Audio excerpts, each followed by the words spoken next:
mas matimbang ho sa akin yung sinabi niya yung lover girl yung kaibigan niya kasi pwede naman ho kasing pagbaguhin yung isang babae sa pamamagitan ng pagmamahal. Ay, kayo, kaya mong papapago yun. Basta may ganung ugali. pagmamahal, Tama. nagbabago. Oo. Paano mo sasabihin sa kanya nagbago siya sa ganong ugali? Kapag ka lang naman ho, pag nabigay nyo naman ho yung tamang pagmamahal sa isang babae, hindi na ho magloloko yan. Pag nagloko, gantihan ko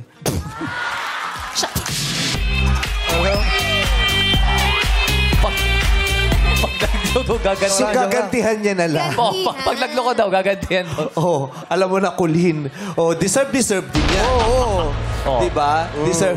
Deserve din. Pero, nakatakot. Diba? Iba ngayon, Nakakatakot yung iba, bata. So, alam mo na, huwag kang loloko-loko sa lalaking may ganyang kilay. Gagantihan ka niyan.